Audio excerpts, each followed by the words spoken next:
So, today we're diving into this really fascinating tension between the mathematical perfection of the cosmos and the age-old tradition of just looking up at the sky. It's all based on the source text, the crescent illusion, and it gets at a question that's pretty universal. What do we do when ancient practice seems to clash with modern knowledge?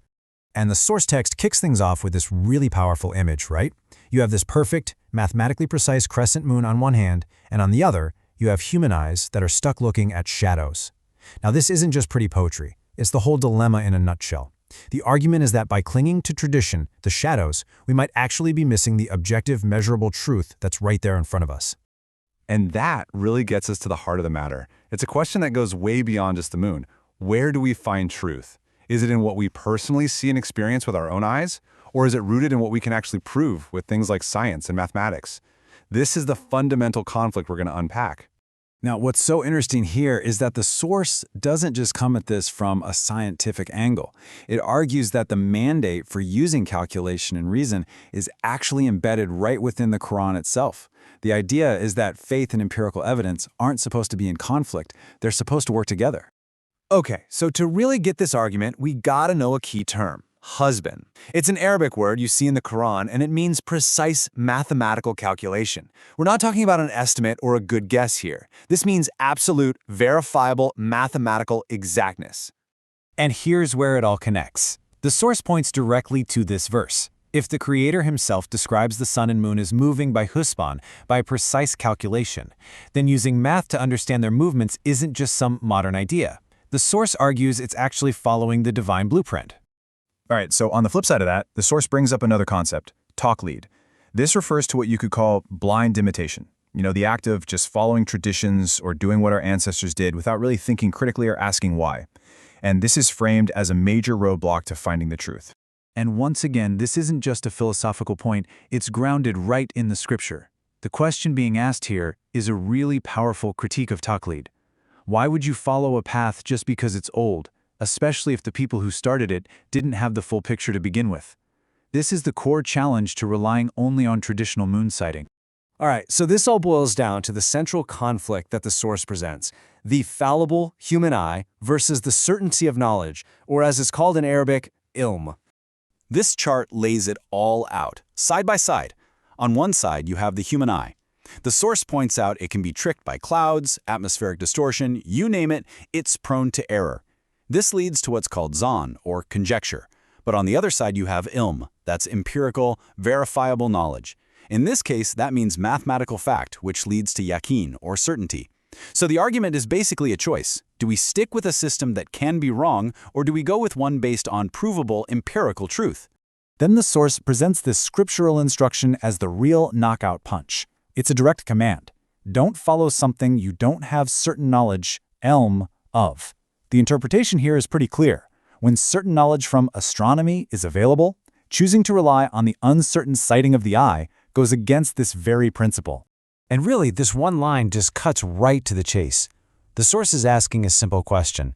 Why should we rely on guesswork when the actual, factual truth is available through calculation? To do that is to knowingly choose speculation over certainty.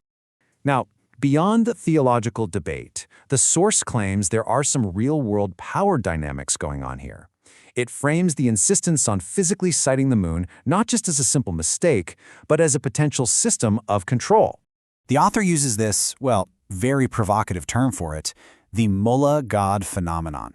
It's used to describe a situation where religious leaders place their personal declaration, their "I saw the moon" or "I didn't see the moon," above the clear, empirical data that's available to literally everyone. The source argues that this very dynamic is something the Quran itself critiques, and it points to this verse. The argument goes like this. When a whole community is waiting on one person's announcement instead of just consulting the astronomical data that's already out there, they are, in effect, elevating a human's authority to a level it shouldn't be. It's a practical example of taking scholars and monks as lords. Okay, to get the final piece of this puzzle, we need to talk about the concept of Sunnat-Allah. This basically refers to the unchanging, consistent laws of the universe. Think of things like gravity, physics, the laws of motion, and in this case, the perfect, predictable orbits of planets and moons. So the source then uses this verse to make a really powerful point. If the laws of the universe, the Sunnat-Allah, are perfect and they never change, that means the moon's orbit is also perfect and predictable.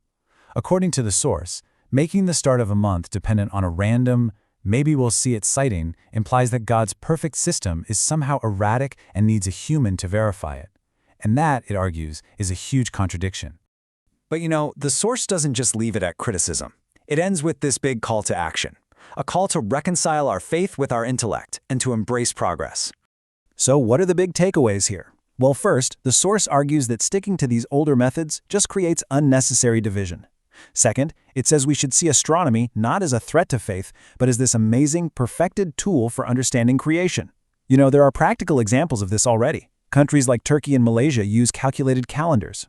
And finally, the key point is that this isn't about abandoning religion. It's about honoring the divine balance, the mizan, that's built right into the universe.